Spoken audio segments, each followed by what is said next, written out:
O Senhor esteja convosco, Ele está no meio de nós. Proclamação do Evangelho de Jesus Cristo, segundo Mateus. Glória a vós, Senhor.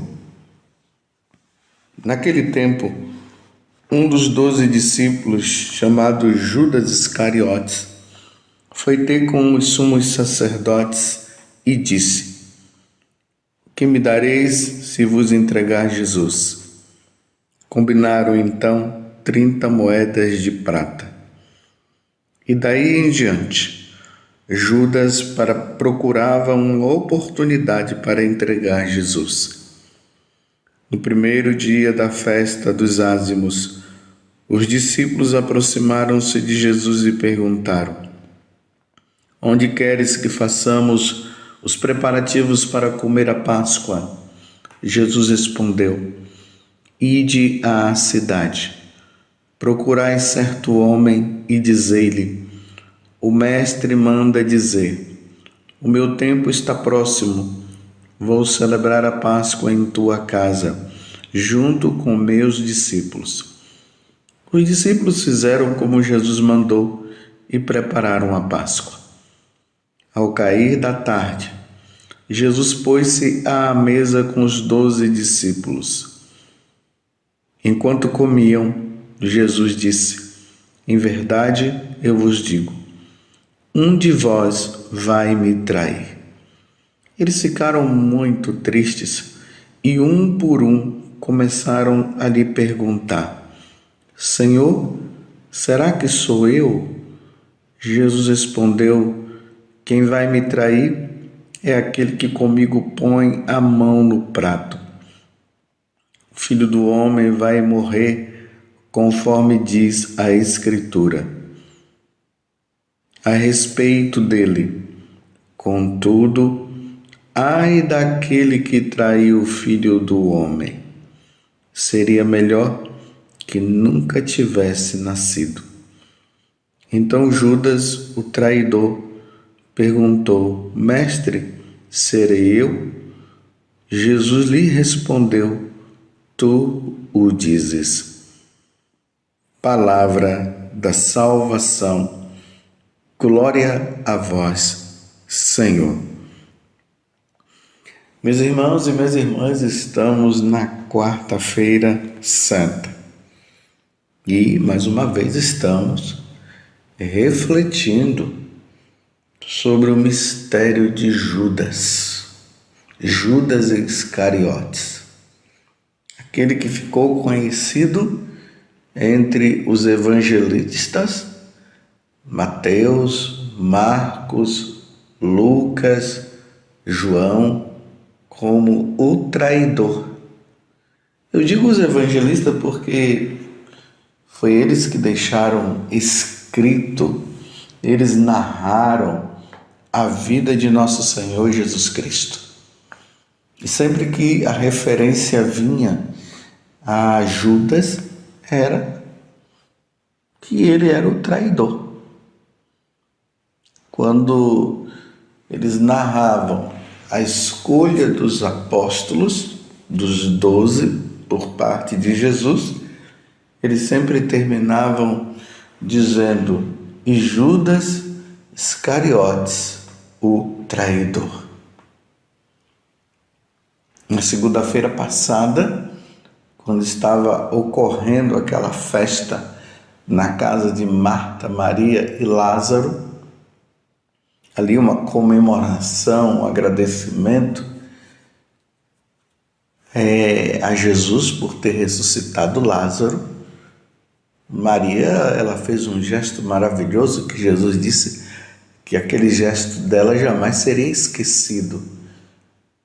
Maria simplesmente foi lá e ungiu os pés de Jesus com um óleo de nardo, nardo puro, um nardo caríssimo.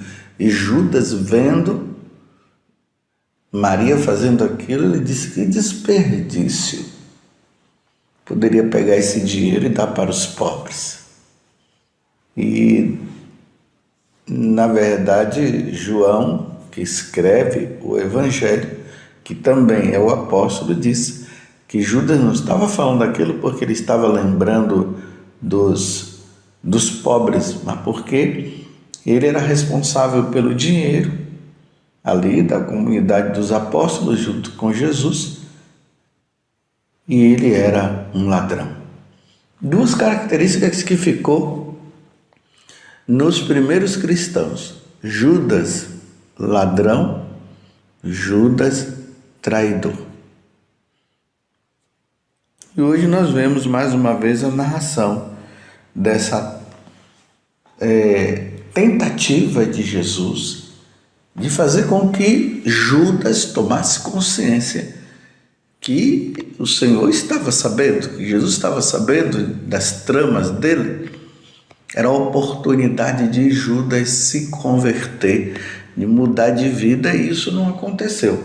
Vimos ontem a narração feita por São João, hoje São Mateus. Vocês veem que estamos no capítulo 26 do Evangelho de São Mateus, do versículo 14 até o versículo 25. E aqui começa Judas trabando. Ele foi lá diante do sinédrio, aqui fala do sumo sacerdote, e faz a proposta: o que me deveis, o que me dareis se vos entregar Jesus? Está vendo que o dinheiro está sempre em volta? O que me dareis se vos entregar Jesus? Combinaram então 30 moedas de prata, e daí em diante Judas procurava uma oportunidade para entregar Jesus. Daí em diante ele procurou, estava ali vendo a oportunidade e tal, e depois nós vamos ver que o lugar onde ele havia combinado foi justamente lá onde Jesus foi rezar no Getsemane, lá no Monte das Oliveiras, quando Jesus se retira com os apóstolos para rezar, e Jesus, sabendo do que já iria acontecer, entrou numa profunda tristeza ao ponto de suar sangue. E aí Judas chega, porque Judas não estava com os apóstolos naquele momento. Apesar de Jesus ter se retirado a uma distância de um atirar de uma pedra, e os apóstolos ficaram lá dormindo, Jesus se entristeceu porque eles estavam dormindo. Mas nesse momento Judas já tinha ido lá para dar razão ao esquema dele, sendo que Jesus tinha já dito ali na última ceia, porque nós estamos no momento da última ceia, e Jesus deu a oportunidade a Judas de mudar de vida. Olha como foi que Jesus fez. A narração agora de São Mateus. Ontem nós vimos de São João, hoje é a de São Mateus. Jesus fala e deixa bem claro: um de vós, em verdade eu vos digo, um de vós vai me trair. Então estão ali os apóstolos na última ceia, na primeira missa que Jesus vai celebrar, porque a última ceia de Jesus é a primeira missa também, e ali ele institui o sacramento da Eucaristia e do sacerdócio. Isso nós veremos na missa do lava-pés, que nós damos o nome tradicionalmente missa do lava-pés, mas é a última ceia. Isso acontecerá na quinta-feira. Então Jesus fala, e todos os apóstolos ouviram, Judas também ouviu. Era a oportunidade de Judas mudar de vida.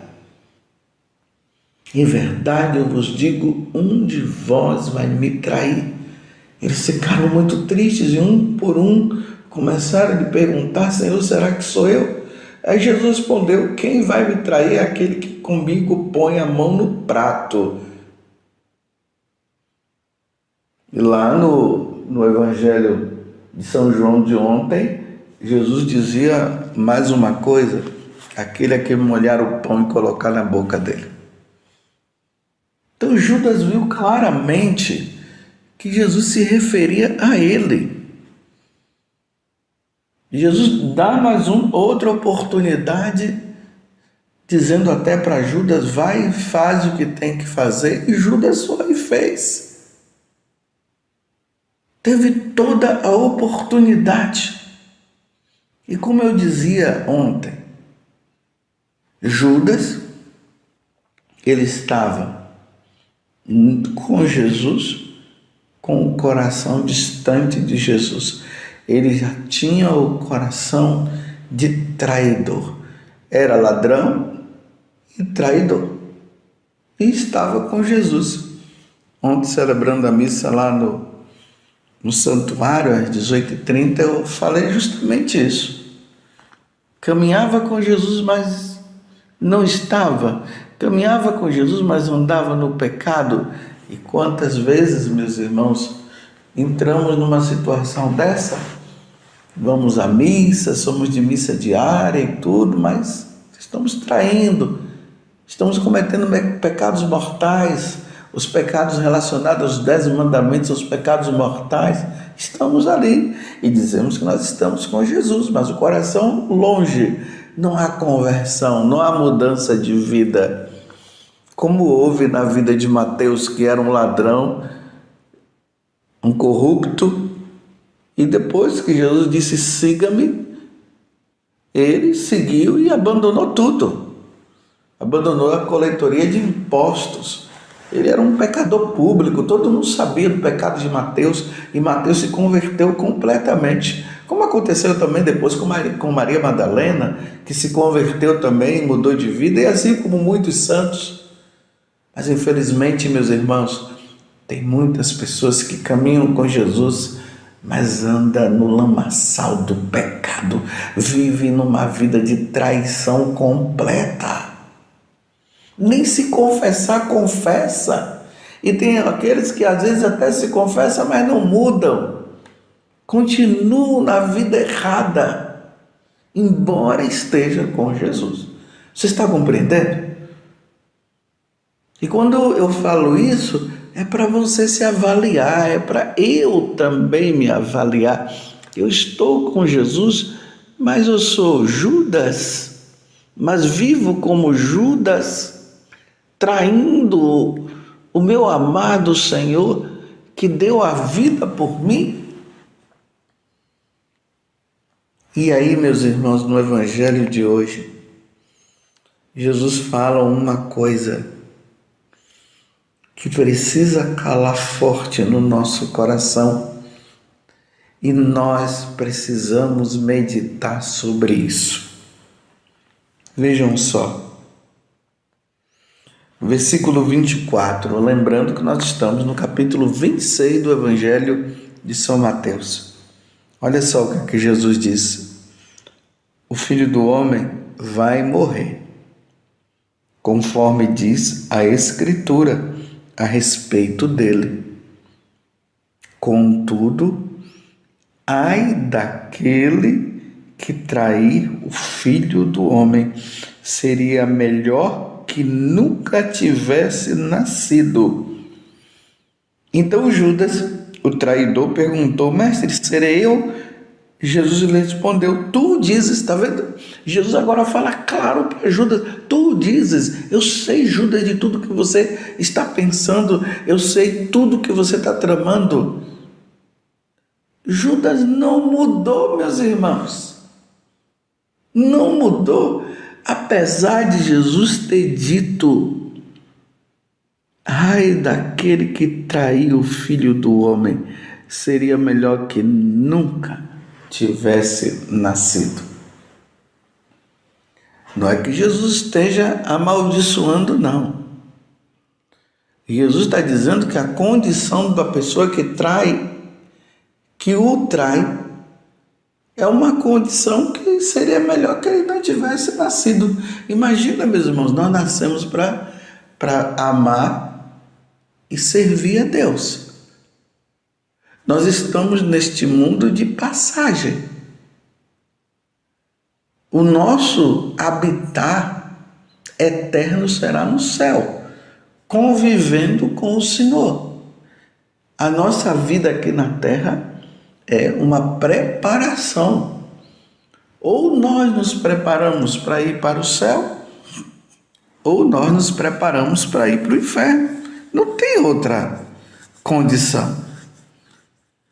Não tem outra. O inferno não foi criado para nós, foi criado para Satanás. Para todos aqueles que lá no céu se rebelaram com Deus, foi para eles. E eles não vão se arrepender dos pecados cometidos. Nós somos criados para o céu, eu estou sempre falando isso e você precisa entender isso. Eu não estou brincando, é uma verdade. Mas passa a vida toda nessa terra, uns com menos tempo, outros com mais tempo. E é uma vida de preparação para o inferno. Então era melhor não ter nascido. Mas você poderia dizer assim, então, mas por que Deus me criou? Deus me criou você, nos criou para que nós possamos estar com Ele um dia. Olha que maravilha. Olha a bondade de Deus. Ele nos criou para estarmos com Ele. Mas, se nós o abandonamos, se nós não queremos saber dele, o que será? Era melhor não ter nascido. Olha o que é que Jesus fala com Judas. E vocês viram depois o que foi que aconteceu com Judas. Quando ele viu Jesus sendo levado, ele ficou arrependido ali, aquela coisa toda. Mas não foi um verdadeiro arrependimento, porque o arrependimento gera conversão, pedido de perdão. Ele simplesmente foi lá e se enforcou. Além de ter traído Jesus, ainda se enforcou. Que situação difícil de Judas. Mas eu digo, e você, meu irmão? Você, minha irmã, você filho de Deus, você filha de Deus, o que você tem feito da tua vida? A tua vida tem sido uma vida de preparação para ir para o inferno ou de ir para o céu, como os santos souberam se preparar. Eles procuraram servir a Deus em tudo e eles foram para o céu. Então, por exemplo, um São Luís Gonzaga, Jesus olha para ele e diz assim, esse sim, esse nasceu e sobreviveu. E tantos outros, eu falei São Luís Gonzaga, novinho, mas você pode colocar qualquer santo. Agora, aqueles que levaram uma vida errada, uma vida promíscua, na mentira, no aborto, na ideologia de gênero, mudando a sua sexualidade, sendo que Deus nos criou. Quando Deus cria o homem é homem. Quando Deus cria a mulher, é mulher. Não é para a mulher trocar o seu sexo. Não é para o homem mudar o seu sexo. Eu estou falando para os católicos, estou me baseando na Sagrada Escritura. Deus o criou homem e mulher. Deus não criou homem, não, mas depois você vai ser mulher, ou criou mulher e depois vai ser homem. Isso é uma traição diante do Criador. É Deus quem diz isso. Não é o padre José Augusto, é Deus. Então nós devemos levar uma vida de santo. Vamos levar uma vida de santo, meus irmãos. Não vamos brincar. Agora estão surgindo aí as pessoas que estão servindo a Satanás. Antigamente era uma coisa escondida, agora estão se declarando, estão se mostrando. É melhor não ter nascido. Imagina você nascer para dizer que vai se servir a Satanás. Não, nós vamos servir ao Criador. Deus criou todo mundo, todos os seres humanos e até os seres espirituais, até o Satanás, que antes de se tornar Satanás era o anjo de luz, estava no céu. Ele foi criado por Deus, ele não surgiu assim. Só que ele se rebelou contra Deus, ele não quer saber de Deus e ele odeia a Deus. E quem segue Satanás não vai se salvar. Eles querem ir para o inferno, então o que é que nós podemos fazer? Agora quem não pode ir, meus irmãos, somos nós. Vamos para o céu. E que o elogio de Jesus seja esse: que bom que você nasceu para me servir. Vamos, meus irmãos, servir a Deus? Louvado seja nosso Senhor Jesus Cristo, para sempre seja louvado, e a sua mãe, Maria Santíssima.